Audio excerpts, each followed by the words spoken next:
We are down at Diggerland in Devon to shoot a video for you called How to Drive a Digger. If you've never been to Diggerland, please make the trip down here. They are just fantastic people. It's a great place to come with the kids. You can learn to drive a digger, you can dig holes, and it's all very real. It's a great place to come. This is Matt. Matt's one of the chief drivers and instructors at Diggerland. And we've built up a relationship with Diggerland over the last 12 months, and they come with us to trade shows and that sort of stuff. And Matt's going to run through what it's like, how to drive a digger safely, because a lot of people don't realise that you can go out and hire a digger to build your extension. You'll get some instruction when the digger arrives on site. The guy will show you how it operates, and you can do it yourself and save an enormous amount of time. So this is a 1.5 ton. Yeah, this is a 1.5 ton Kubota. They all work on the same Komatsu. I'm sorry. They all work on the same principle. JCBs, Kubotas, Komatsus. They're all the same principle.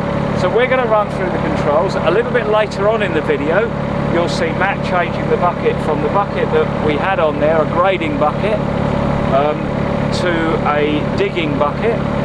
This is a little 18-inch digging bucket, and then once you've got all your soil level out at the end of your extension, you can put a grading bucket out on to grade the ground out. You'll see that being done, and there'll be one or two other things that we're going to take you through. But for now, Matt, if you want to jump up in the digger, and we're going to go through what each control does so that you know roughly what we're on. So let's start at the front, and we've got two long handles here. Okay, so Matt, if you want to tell the guys what those two handles are responsible for. These two control each of your tracks. Left one backwards and forwards, and your right one backwards and forwards. Can we just see that steer? Yeah. It's important to note that we've got a safety lever here. So when this safety lever is up, it disengages all of the controls, and the digger won't do anything or go anywhere. So first thing, drop the safety lever down, and then we can watch it tracking backwards and forwards. So to go forward, both levers together, just push forwards. To go backwards, both backwards together. If you like to turn left, push your right one forwards. To turn right, push your left one forwards. If you'd like to turn on the spot, simultaneous, around you go, just like so. It's worth noting that when you do a simultaneous turn, i.e. one track's going one way, the other one's going the other, you're going to chew quite a bit of ground up. So if you've got the room, make your turns a bit longer and a bit slower, and you don't chew the ground up so much. So that's going backwards and forwards, and then we'll go down to the floor, and we've got two sets of pedals. The outside set of pedals have got a guard on, a foot guard, so that when you're driving and you put your foot on there, nothing happens at all. When you take the guards off, Matt, tell us what happens. These ones here control your auxiliary pipe work on the front of the machine for your hydraulics. You've got a breaker attachment, for example. You can use the pedal, diverts hydraulic fluid to the machine attachment on the front.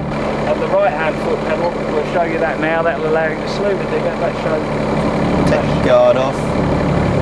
Left, sluice boom left, and then right, sluice to the right. Ideal for tight corners.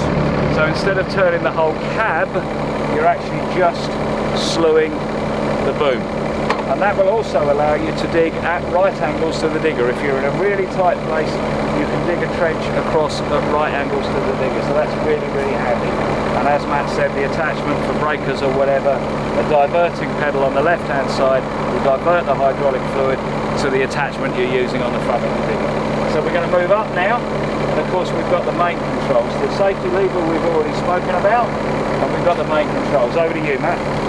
Okay, so on your left hand here, you've got your sideways movements, left and right.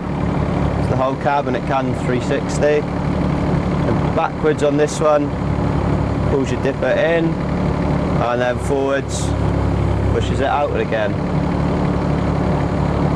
On the right hand one here, backwards raises the main boom, and then forwards to lower it again.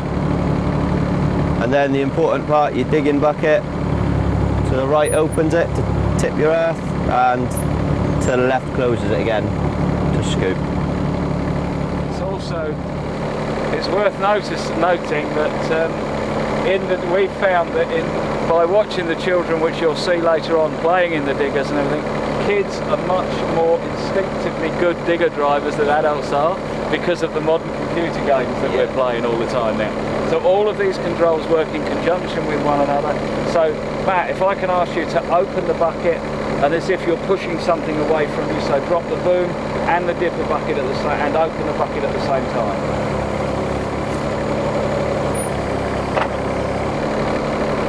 And then pull it all back in again as if you're going to pick it up again.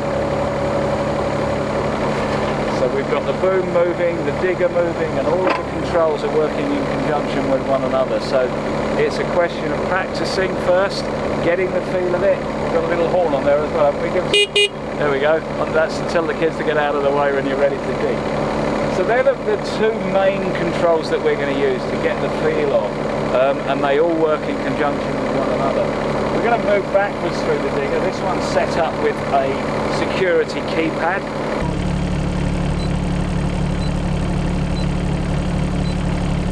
So you get in the morning, you turn the key, you put your security code in, and then unlike a car, you don't just turn the key and hear it going chug chug chug chug chug. You hold the key open and the digger will start. The throttle, can you see where the throttle is? Yeah. So the throttle for the engine. Fast mode for tracking and slow. Now your lights for the front of the machine. Fuel gauge, and then your warning lights will get displayed here. Temperature, battery, oil, and your hour clock as well. You can see that. Bigger lever on the side there. There was a blade at the front. That's our blade. We get a shot of the blade down there, and we can use that blade for levelling the ground out, either before or after we start digging, or during digging. And where the blade really comes in handy is as we're digging, it's unavoidable to get some soil coming towards the bucket or towards the digger all of the time. So we can use the blade, drop the blade, push the soil back, and then pick it up with the bucket. So it allows us to keep it tidy all the time. The other main reason, the main use of that front bucket, the front blade, is to keep the digger stable when we're digging. So Matt, if you drop it down on the ground again, okay. Now we know that when we're digging and we hit a tree root or something like that, and we're pulling hard, that front blade is going to stop the digger moving about a lot. So they're the basic controls of the digger. We'll wander around. We're going to dig a little trench here, and we're going to watch Matt doing that. So we'll have one eye on the controls and one eye on what they're doing. And then in a few minutes we'll come back and we'll finalise our chat about the digger, how to drive a digger.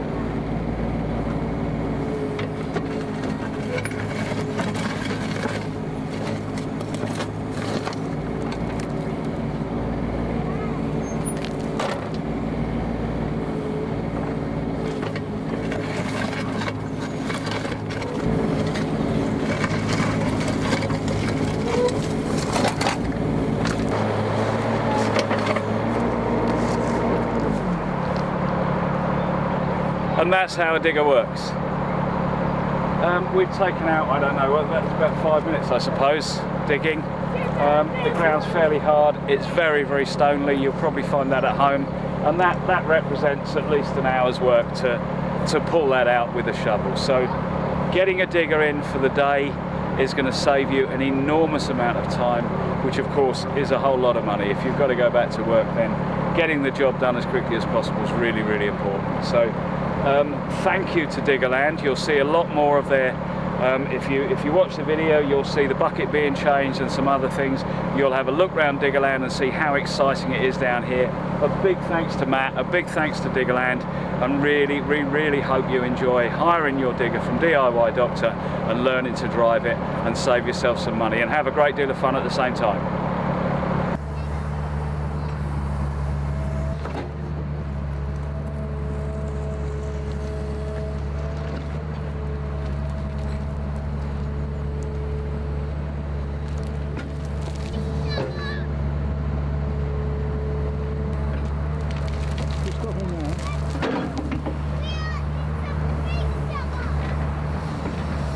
seen, this is a 22-ton Kabatsu.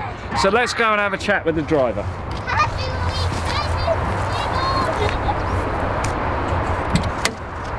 says, no idea.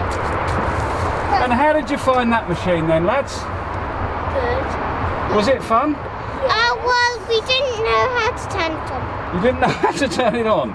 How did you manage to dig all that big trench then? That was matter. Oh, you use those handles. Well, there we go. So that just goes to show that if you hire a digger from DIY Doctor, anyone can drive it. By the way, it's April the 1st.